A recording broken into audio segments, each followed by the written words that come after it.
வாழ்க அன்புடன் வளர்க நன்றி உணர்வுடன் மணிவண்ணன் பிரபஞ்ச சக்தி. இந்த சேனல் வழியாக உங்கள் கூட நிறைய தலைப்புகளில் நான் பேசியிருக்கேன், நிறைய தகவல்களை பகிர்ந்திருக்கிறேன். உங்களுடைய வாழ்க்கைக்கு எது தேவையோ அதை எல்லாமே எடுத்து நீங்கள் பயன்படுத்திக்கோங்க. இந்த முறை இந்த பயணம் த லாஸ் ஆஃப் ஒன் அப்படின்ற ஒரு புத்தகத்தினுடைய தகவல்களை உங்களோட பகிர்ந்துக்கலாம் அப்படின்ட்டுருக்கேன். அது குறித்த செய்திகள் இப்பொழுது உங்கள்கிட்ட நான் தெரியப்படுத்துகிறேன். அதாவது இந்த புத்தகம் த லா ஆஃப் ஒன் அப்படிங்கிற இந்த புத்தகம் நம்முடைய ஆன்மீக வளர்ச்சிக்கும், அதை விட மிக முக்கியமாக சொல்ல போனோம் அப்படின்னா நம்ம யார் அப்படிங்கிற அந்த சுயத்தை வெளிப்படுத்துவதற்குமான ஒரு நல்ல நுழைவாயில் அப்படின்னு சொல்லலாம்.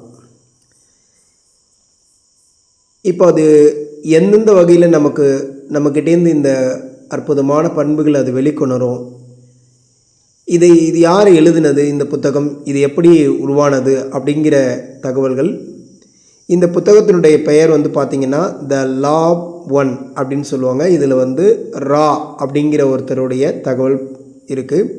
இந்த ரா அப்படிங்கிறது யாருன்னு கேட்டிங்கன்னா சேனல்டு, இதை ஸ்பிரிச்சுவல் டெக்ஸ்ட் அப்படின்னு சொல்லுவாங்க. அதாவது மனிதர்கள் ரா அப்படின்னு சொல்கிறாங்க. இது உயர் டைமென்ஷனல் என்டிட்டி அப்படின்னு சொல்லுவாங்க. இது என்ன அப்படின்னு கேட்டிங்கன்னா டெலிபதி வழியாக உரையாடினப்போ ரெக்கார்ட் பண்ணி இந்த ரா அப்படிங்கிறவர் இங்கே உள்ள இன்னொருத்தரோட உடலில் அவருடைய வார்த்தைகளாக அவருடைய எண்ணங்கள் பிரதிபலிக்குது. அதை ரெக்கார்ட் பண்ணி அதை உங்களுக்கு இன்றைக்கி ரெக்கார்டாகவும் புக்காகவும் எழுத்து வடிவத்திலையும் கொடுத்துருக்குறாங்க. இந்த புத்தகம் பார்த்திங்கன்னா 5 தொகுதிகளை கொண்டதுங்க. யார் இதை எழுதுனா அப்படின்னா இந்த ரா அப்படிங்கிறது யார் அப்படின்னு பார்த்திங்கன்னா 6வது டென்சிட்டி சோசியல் மெமரி காம்ப்ளெக்ஸ் அப்படின்னு சொல்லுவாங்க. அதாவது நம்ம இந்த டென்சிட்டி டைமென்ஷன் அப்படிங்கிறது என்னென்னா பரிணாமம், இதை சொல்லலாம் ஒரு ஆன்மா பரிணாமம் அடையக்கூடிய அந்த நிலை. இந்த 6வது டென்சிட்டி அப்படிங்கிறது என்னென்னா அன்பும் ஞானமும் சமநிலையில் இருக்கக்கூடிய ஒரு தன்மை.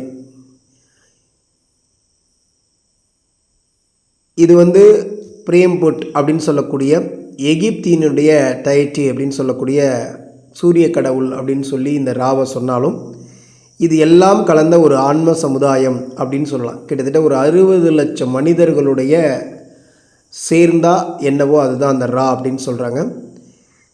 இது கார்லா ருக்கெட் அப்படிங்கிறவருடைய மூலமாக இந்த ரா தன்னுடைய தகவல்களை வெளிப்படுத்துகிறாரு, பேசுகிறாரு. டான் எல்கின்ஸ் அப்படிங்கிற ஒரு கேள்வி எழுப்பக்கூடிய விஞ்ஞானி, ஒரு பிஹெச்டி ஃபிசிக்ஸு விஞ்ஞானி. 1950 to 60 இவருடைய ஆராய்ச்சிகள் ரொம்ப ஃபிசிக்ஸ் சார்ந்து நிறைய ஆராய்ச்சிகள். வேற்று கிரகத்தில் இருக்கக்கூடியவங்க எப்படி சிக்னல் அனுப்புகிறாங்க, எப்படி மனிதர்களுக்கு ஏன் அந்த சிக்னல் அனுப்புகிறாங்க, என்ன நடக்குது அப்படிங்கிறதுல ரொம்ப இதாக இருந்தார். அந்த இடத்துல ஜிம் மெக்கர்டி அப்படிங்கிறவரும் இவங்களோட அந்த கூட்டணியில் இணைகிறாங்க. இவங்க எல்லாரும் அந்த சேர்ந்த தருணம் இந்த ராவுடைய தகவல்கள் கிடைக்குது. ஏன்னா நிறைய பேர் கிட்டத்தட்ட இந்த எகிப்தியன் கடவுள் அப்படின்னு சொல்லக்கூடியவங்க அந்த பிரமிட் அமைக்கிறதுக்கு கூட இந்த ஹையர் சோல் தான் அதற்கான வழி காமிச்சுது அப்படின்னும். ஆனால் அவங்க அதை கொஞ்சம் சுயநலமாக இருந்ததுனால அது அப்படியே அதுக்கு பிறகு அது தொடர்ச்சியாக இல்லை, அந்த தகவல்கள் தொடர்ச்சியாக அவங்களுக்கு கிடைக்கல அப்படின்னு சொல்லலாம். அப்போ ஒரு இடத்துல என்ன அப்படின்னா இப்போ இவங்களுடைய இந்த டீமுக்கு அவங்க ஏன் உதவி செய்கிறாங்க அப்படின்னா இவங்க உண்மையிலேயே மக்களுக்காக உதவி செய்வாங்க அப்படிங்கிற அந்த எண்ணத்தில் இவர்களோடு அந்த ரா தன்னுடைய தகவல்களை பகிர்ந்து கொள்கிறார். இதன் மூலியமாக இங்கு வாழக்கூடிய மக்கள் நலன் பெறவும் இந்த மக்கள் ஒரு நல்வழியில் பயணிப்பதற்குமான ஒரு முக்கியமான ஒரு பகுதியாக இருக்கும் அப்படின்னு சொல்லி இவங்க கூட அதை பகிர்ந்துக்கிறாரு.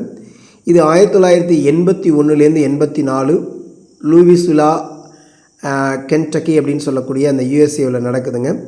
இந்த கார்லா டிரான்ஸ்வெல் உள்ளே போனோடனே ராவனுடைய பதில்களை சொல்கிற மாதிரியே ஒரு சொல்கிறாரு, சேனல் செய்கிறாங்க. டான் வந்து கேள்வி கேட்குறாரு. ஜிம் செஷன் வந்து என்ன பண்ணுறாருனா ரெக்கார்ட் பண்ணுறாரு. அதை ரெக்கார்ட் பண்ணிவிட்டு அவர் தான் அதை எடிட் பண்ணிவிட்டு அதை வந்து டைப்ரைட்டிங் பண்ணி அதை எழுத்து வடிவத்திலையும் கொண்டு வர்றார்.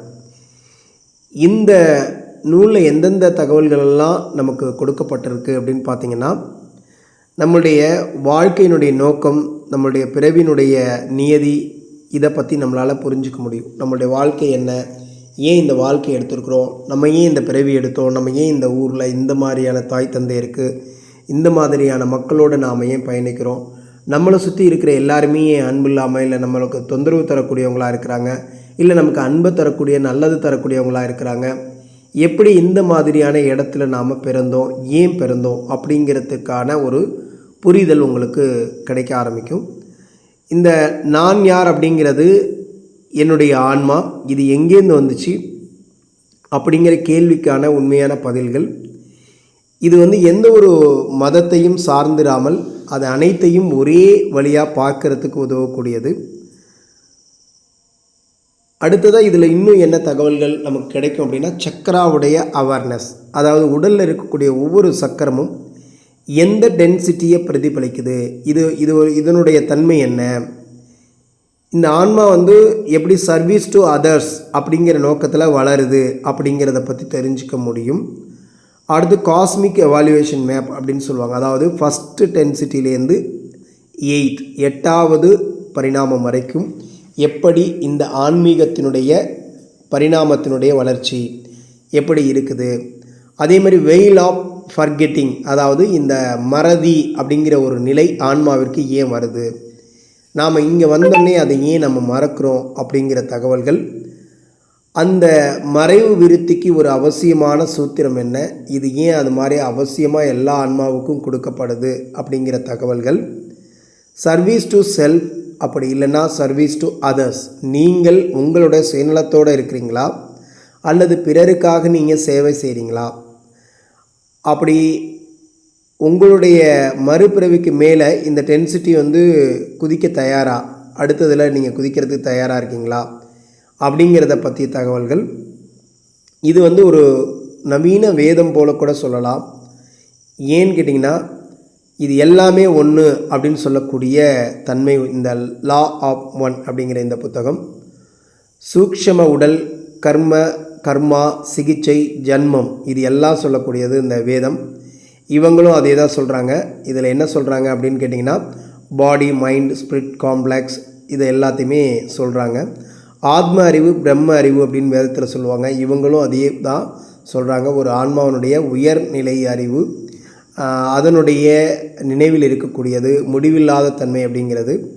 இந்த எல்லாத்தையும் சேர்க்கும் பொழுது பார்த்திங்க அப்படின்னா ஒன்றிணைக்கக்கூடிய ஒரு தெய்வீக பாலம் அப்படின்னு சொல்லலாம். வேதங்களில் இருக்கக்கூடிய விஷயங்களோட ஒன்றிணைக்கக்கூடிய ஒரு தெய்வீக பாலம் அப்படின்னு சொல்லலாம். இதை வந்து அப்படி சும்மா ஏதோ படிக்கிறோம் அப்படின்ற மாதிரி இல்லை, வாசிப்பு மாதிரி கிடையாது. இது ஆன்ம பயணத்துக்கான ஒரு வரைபடம் அப்படின்னு வச்சுக்கலாம். இதோட ஒவ்வொரு வரியிலையும் கோடான கோடி வாழ்க்கைகள் இருக்கும், அனுபவங்களையும் உருவாக்க செய்து அதை பற்றிய தகவல்கள் தான் இந்த புத்தகத்தில் நீங்கள் உங்களோட வாழ்க்கை முறையை தெரிந்து கொள்வதற்கும் ஒரு விழிப்புணர்வை பெறுவதற்குமா நான் இதை உங்கள் கூட பகிர்ந்துக்க தயாராக இருக்கின்றேன். நீங்கள் அனைவரும் இதற்கு தயாராக இருக்கிறீர்களா அப்படிங்கிறதா ரொம்ப ரொம்ப முக்கியம். நீங்கள் எல்லாருமே இதுக்கு தயாராக இருந்தீங்க அப்படின்னா தொடர்ந்து நம்மளுடைய சேனலை சப்ஸ்கிரைப் பண்ணுங்கள். ஏன்னா நீங்கள் இது தொடர்ச்சியாக பாருங்கள், இடையிலே நிறுத்தாமல் பாருங்கள். அப்போ தான் இது நிறைய பேருக்கு அது ஃபார்வேர்ட் ஆகும். இதில் இருக்கக்கூடிய நிறைய செய்திகள் எல்லாருடைய வாழ்க்கைக்கும் கண்டிப்பாக உபயோகமாக இருக்குங்க. நீங்கள் உங்களுக்கு தெரிஞ்ச ஃப்ரெண்ட்ஸ் அண்ட் ரிலேட்டிவ்க்கு நீங்கள் ஷேர் பண்ணலாம். நீங்களும் சப்ஸ்கிரைப் பண்ணுங்கள். முழுமையாக ஒவ்வொரு வீடியோவையும் பாருங்கள். நன்றி. உங்கள் மணிவண்ணன்.